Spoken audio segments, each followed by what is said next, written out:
Looking for a fast-charging, ultra-responsive stylus for your iPad? Meet the 2X Fast Charge Active Stylus Pen, designed for 2018 to 2025 Apple iPads. Take your creativity and productivity to the next level. Click the link in the video description to shop now on Amazon. Labor slammed for absurd plans, which could slash places at best-performing schools. An education chief has slammed absurd Labor plans to hand more power to councils to cut pupil places after his trust fought off a local authority bid to have intake at schools, all of which are rated good or outstanding. The new Labor Children's Wellbeing and Schools Bill is currently going through debate in Parliament and, if passed, could see local councils given greater power over school intakes, including at academies, if an objection to the teaching arrangement is upheld. And if there is a dispute, the Education Secretary Bridget Phillipson could be given the power to intervene to decide any cases. Now it has emerged one local authority, Norfolk County Council, has already attempted to order the Inspiration Trust to slash numbers by up to half across 4 of its schools, which are rated good and outstanding. Inspiration Trust CEO Gareth Stevens revealed the Multi-Academy Trust, MAT, had been able to fight the cuts. But he told educational news site Schools Week that he feared Labor's bill could force councils into similar, absurd strategies. He told the publication, "My overarching concern is that the proposed bill would enable similar poorly judged decisions by local authorities to drive down educational standards by limiting the capacity of exceptional schools in an effort to sustain underperforming institutions."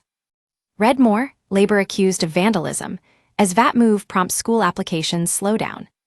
Mr. Stevens added that his MAT had been able to defend itself against the local council proposals, but he said the Labor bill could give councils the power to enforce an absurd strategy that would force us to reduce the number of places available in some of Norfolk's highest-performing schools.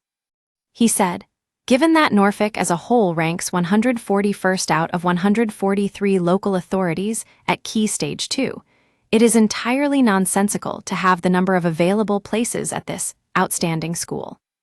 Norfolk County Council said it had put forward similar proposals to cut intakes at good and outstanding state-maintained schools.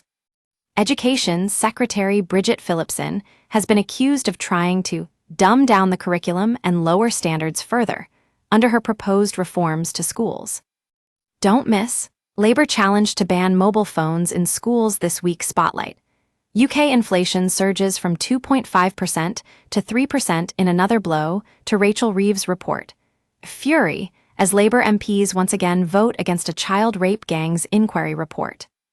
We use your sign-up to provide content in ways you've consented to and to improve our understanding of you.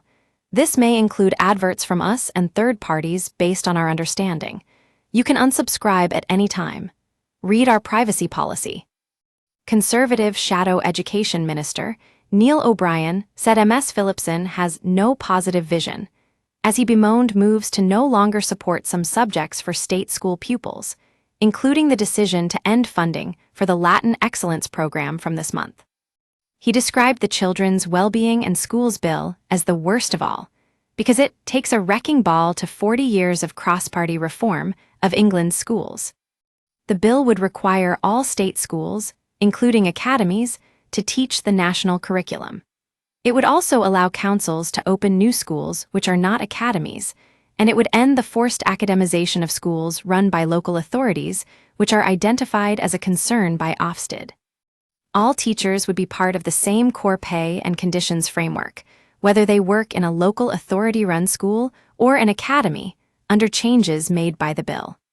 The government also plans to bolster child protection with a new register of all homeschooled children in England. Speaking in the House of Commons, Education Minister Catherine McKinnell said, "It is essential that every child and every family has the certainty that they will be able to access a good local school, a school that will set high expectations and standards for all of our children, enabling them to achieve and thrive." MS McKinnell said the system would be designed to support and challenge all schools to deliver for our children, adding, "A rich and broad curriculum delivered by expert-trained teachers, with an attractive pay and conditions, offer that attracts and retains the staff that our children need." She went on to say the government's reforms would create a floor, but no ceiling, on what schools can offer.